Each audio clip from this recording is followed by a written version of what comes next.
Hello students, आज हम class 10th NCERT mathematics के चैप्टर 9 की प्रश्नावली 9.1 का क्वेश्चन नंबर 12 करेंगे। 7 मीटर ऊंचे भवन के शिखर से एक केबल टावर के शिखर का उन्नयन कोण 60 डिग्री है और इसके पाद बिंदु का अवनमन कोण 45 डिग्री है। टावर की ऊंचाई ज्ञात कीजिए। इस क्वेश्चन में आपको जो दिया है वो मैं आपको बता रही हूँ। नंबर 1, भवन की ऊंचाई आपको दी है 7 मीटर। नंबर 2, भवन के शिखर से जब आप टावर के शिखर को देखेंगे तो उन्नयन कोण दिया है 60 डिग्री। और नंबर 3, भवन के शिखर से ही जब आप टावर के निचले हिस्से को देखेंगे तो जो अवनमन कोण बनेगा वो होगा 45 डिग्री। अभी आपके पास ये पहला क्वेश्चन आया है जिसमें अवनमन कोण है। अब आप इस क्वेश्चन को चित्र की सहायता से समझिए। ये जो सीधी रेखा है ये मान लीजिए आपका भूमि स्तर है। बिंदु डी पर एक केबल टावर लगा हुआ है जो कि है ए से डी तक, और बिंदु सी पर एक भवन है बीसी जिसकी ऊंचाई आपको क्वेश्चन में 7 मीटर दी गई है। अब ध्यान से सुनिए, आप कहाँ पर खड़े हैं? भवन के शिखर पर, यानी कि बिंदु बी पर आप खड़े हैं और आप यहाँ खड़े होकर दो चीज़ों को देखते हैं। पहली चीज़ क्या है? ये जो केबल टावर है इसके शिखर को आप देखते हैं। कहाँ से? बिंदु बी से। आप यहाँ पर खड़े हैं तो अगर आप कहीं भी नहीं देख रहे हैं, ना ऊपर ना नीचे, तो ये क्षैतिज रेखा है। आपकी आंखों का जो लेवल है वो ये है। लेकिन जब आप केबल टावर के शिखर को देखेंगे तो आपकी आंखें इस डायरेक्शन में देखेंगी और क्षैतिज रेखा और जो आपके दृष्टि रेखा है देखते समय उनके बीच का कोण क्या होता है? उन्नयन कोण। ये आपको दिया है 60 डिग्री।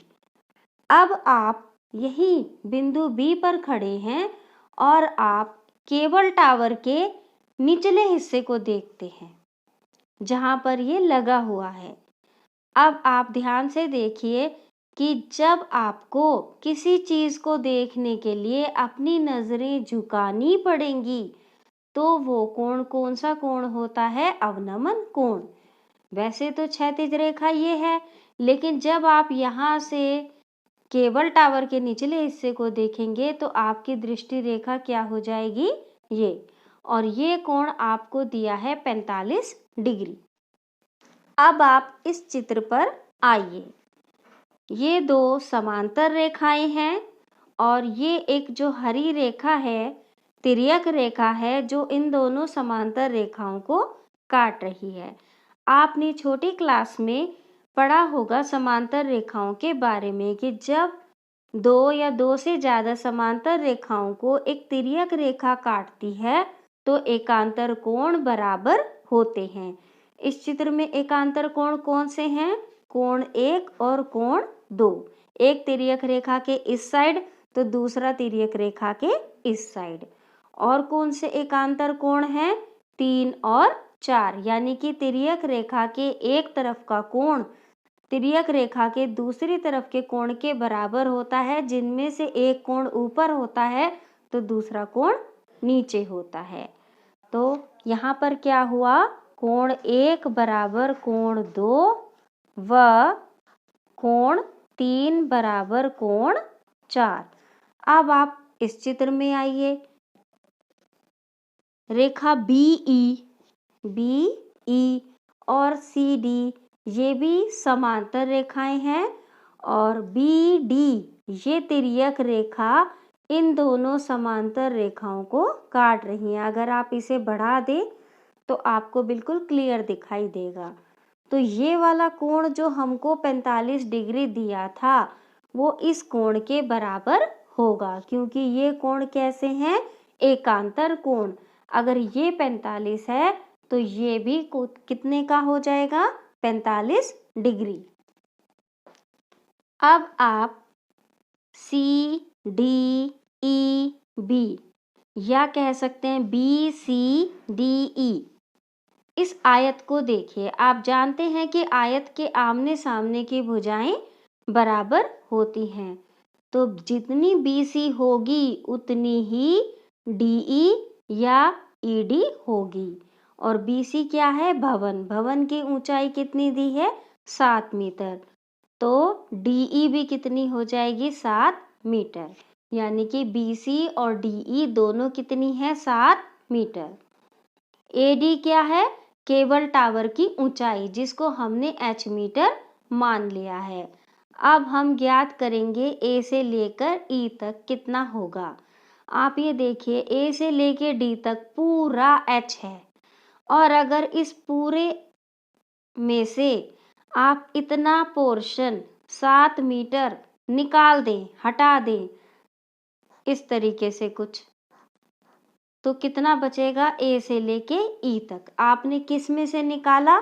पूरे में से। पूरा कितना है? AD। उसमें से क्या हटाया आपने? E से लेके D तक। तो A से लेके D तक क्या था? आपने माना था H, और E से लेके D तक कितना है? 7 मीटर। तो ये आपकी आ गई AE। अब हमारे पास दो समकोण त्रिभुज हैं जो हमको लेने हैं। कौन से? एक तो हम लेंगे त्रिभुज ABE,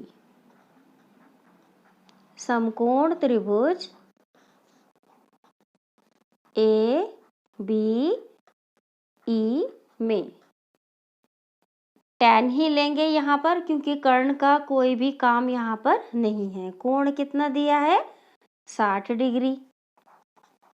tan 60 डिग्री बराबर लंब कितना है? AE, और आधार कितना है? BE। tan 60 का मान वर्गमूल 3/1। AE कितना है? आपने निकाला था H-7, और BE कितना है? आपको पता नहीं, ऐसे ही लिख देंगे।